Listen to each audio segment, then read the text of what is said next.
Hey, we're live here, room 210 with Dr. Aiden Bonham.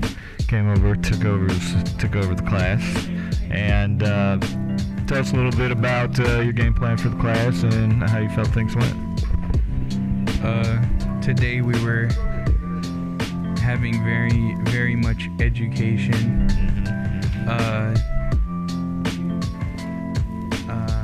I think the class went pretty well. Nobody really acted up or anything. Right. Very well behaved. Yeah. Everybody was chill. Yeah. I think that an underrated part of education is like you have to have fun while you're doing it. Yeah. You gotta make sure everybody's on a good vibe and a good tip, and that's what like gets you going again on Monday. You know what I mean? Is when you have a nice fun Friday or just some enjoyment within it, and I think we accomplished that today. Yeah. What's your stance on the retro gaming situation? So there are a couple of boos and hisses in the crowd that I should have a Switch or what have you. Oh, you talking about the fact that some of these kids in here want to Switch? Yeah. Nah. First off, that's a highly expensive console, and secondly, it's already a privilege enough that they're getting any games. Because most teachers don't bring any games into the classroom. My game plan with it is that there's just a wide variety of students, and that like that thing's got all the games on it. Yeah. And then on top of it, I don't know how I feel about. Did I see Nintendo threw somebody in jail for 2 years for? Oh yeah. Jailbreaking the Switch, like so you can play like DX games or something on it. I think that, yeah. And then there was also someone that got thrown in prison for life because they like illegally downloaded a single, like, I think it was like a random, I think it was Mario Odyssey onto a ROM on their computer. So yeah, Nintendo's always been very protective of their what do you call them, properties or their intellectual properties, I guess you would say, gaming properties. But that was a little too much for me, you know what I'm saying? I think they also garnished dude's wages for the rest of his life. So not only did they incarcerate the man, now he's gonna have a tough time. Like, I think a third of his wages goes to Nintendo. yeah. As if Nintendo needed any more money. Yeah. So yeah, I'm kind of off the Nintendo thing, but the new Nintendo stuff, anyways, just it's always highly it's overpriced, like, for me, anyways. It is. Like, games, I have a Switch at home. Games on the Switch run from like $60 to like $120. Yeah. For a game that's like not even that good graphics or quality wise. What's sad is I've seen games on this Wii today that they're higher quality and higher graphics than what's on that Switch that I spent like $60 to $80 for. I have, in Nintendo's kind of shenanigans go back a little bit. I own the original NES, and it was, I think where you push the cartridge in, then you push it down. Yeah. And so a big thing back then was like the Nintendo games get like a little bit dirty.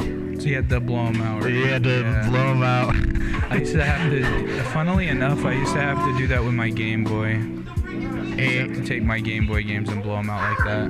And what it was that, okay, so on the cheap end, what you could do is take a cotton swab, dip it in some rubbing alcohol, go around the cartridge net and pull out, and it'd be all filthy and whatnot. But the other problem, that wouldn't 100% do it, because also the pins that you were pushing into, those got filthy as well. Yeah. And back in the day, there was like little kits where you could like shove in, and you know what I mean, shove the thing in there, and like you would never get the pins like 100% clean. And in fact, like you would also mess them up because like it's like a cloth thing going in there, and then if the cloth got caught on it, like pull the pins out, and the pins would like rot or get, I don't know, they get. Anyways, it was nasty. So like your Nintendo would only last you like 2 or like it functioning at full capacity lasts like 2-3 years, and then all of a sudden it got, you know, you'd be getting all this dirt and all that. Anyways, and you'd have to buy a new Nintendo, you know, whatever it was back then.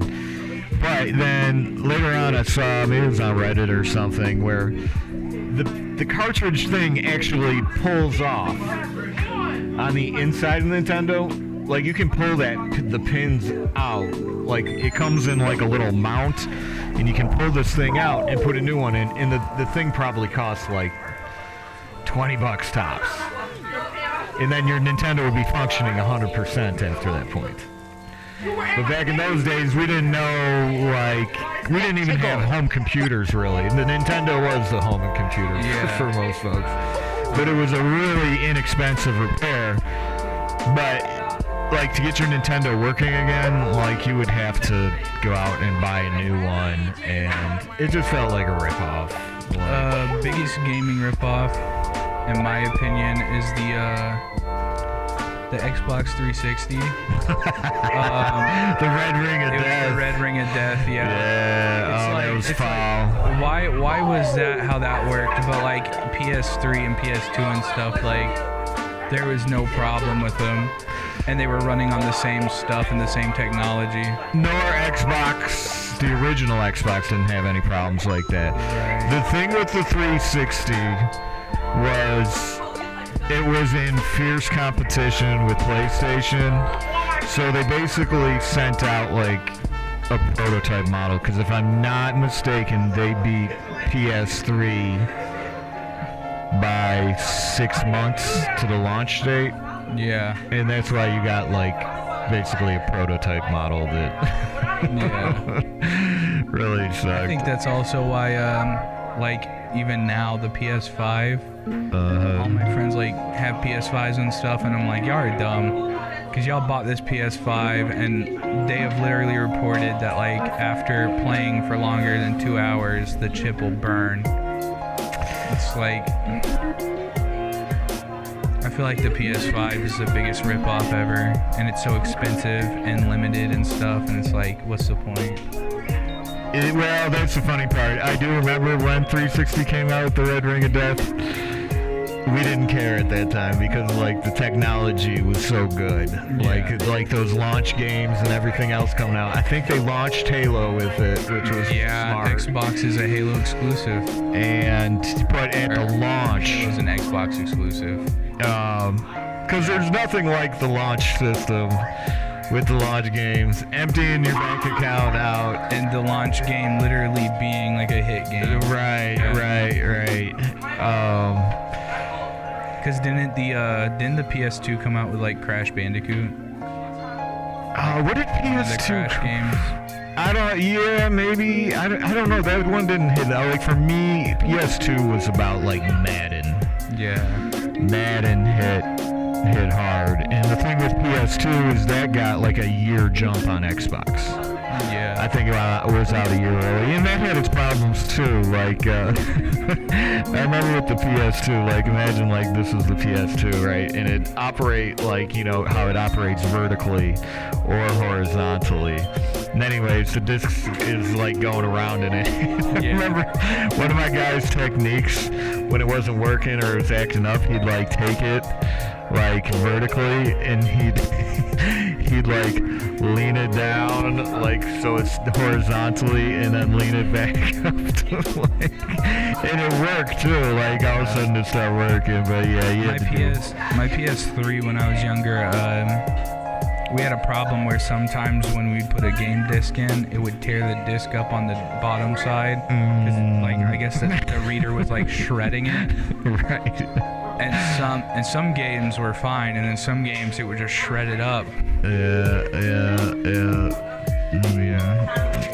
Well, that's Bell, Mr. Bowman, Dr. Bowman. Thank you for stopping in. It was a wonderful morning, wonderful day to have things going. And, yeah, appreciate your time, bro. All right, thank you. All right, man. Bow. All right. Trey Young, what's up, dude? What's up? What you doing? Interview, man. Yo. We got Trey Young, a.k.a. Trey Sean Davis. Yeah. What's stepping up, in man? the studio. Friday. Hey, today's a good Friday. It's a good Friday. Every Friday's a good Friday. But Hey, senior takeover. Senior takeover. What'd you run in here? The junior sophomore takeover? I'm actually a freshman. Oh, freshman takeover. But hey, a freshman takeover would be so fun. Freshman takeover gonna A be freshman wild. takeover would be dope. You know, we gonna be lit. The seniors doing their thing. Shout out to them. Shout out to TJ. Shout out to Slim. Shout out to them boys doing what they do. You know what I'm saying? We was lit. We was turned. And we finna turn up some more. You already know. Yeah, we finna turn. Hey, Hold on. Man. Go. What you got on, boy? Hold on. Go shop. Go shop. Yeah, you already know. Yeah, go shop with YNS. Yeah, Boulevard 2. You know what I'm saying? 210. hey, all right, man. Hey, you have a nice day, man. I'll see you, man. All right, bro. All right. You got the weed today. Whoop, whoop. Oh, what's up with it? You got it right? I think so, maybe. It depends. Somebody takes over. Somebody's supposed to take over the classroom today, I think. We got a senior takeover. Is there a senior to take over the class today or no?